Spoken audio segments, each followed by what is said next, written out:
Prepping for back to school in your art room? I created this emergency art sub binder packed with templates and forms to help you kick off the school year right.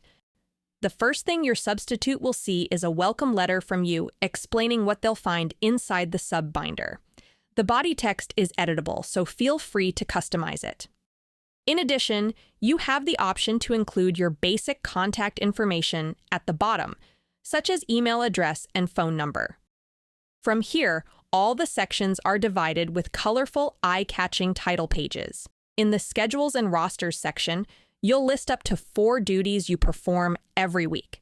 Each duty has room to type the name, the days of the week, and the times you carry them out, as well as any specific directions or explanations.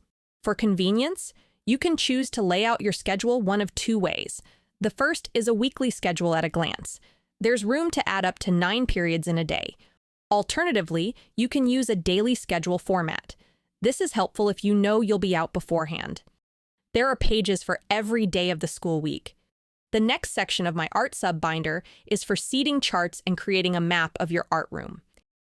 In PowerPoint, all these furniture shapes are movable pieces representing tables, chairs, desks, doors, a smartboard, and even a sink. You'll copy and paste them onto the art room layout slide, and from there, follow the directions to change the size and color of each shape. You can even add text to label your tables by name. Then, slide your furniture around to arrange your art room. Once you have a map of your room, create a simple layout of your tables and put student names next to where they will sit. Each seating chart has a spot to list the class's information.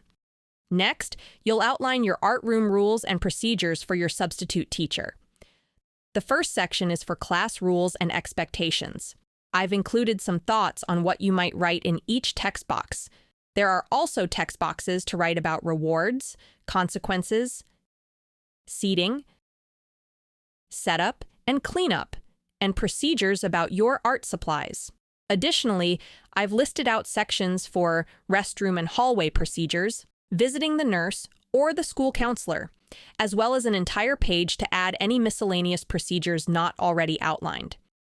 Next, you'll add all your school's emergency policies and procedures into your art sub-binder. Those include drills for fire, lockdowns, and shelter in place, as well as late arrival and early dismissal. If your school has tornado drills, add that information here. I've left room for additional information on 2 separate pages. If you don't have tornado drills but do have additional information to add, just use the second page. And lastly, you'll make a list of all the important contacts in the school, such as the principal, school nurse, counselor, or head of special services. There's room to write their name, phone number, and extension. Next, you'll lay out specific information about your tech devices in your art room. There are spaces in the template to write anything you need in regards to your computer, projector, smartboard, and any other technology you use, such as iPads. The following 2 pages allow you to add photos in case your tech devices have some quirks you need to explain with visuals. At the end of every lesson, your substitute art teacher will fill out a sub-report form explaining how the class performed. They'll rate them as either excellent, good, fair, or poor. There's room to write notes and places to list students who were late, absent, helpful, or disruptive. Let me know if you have any questions.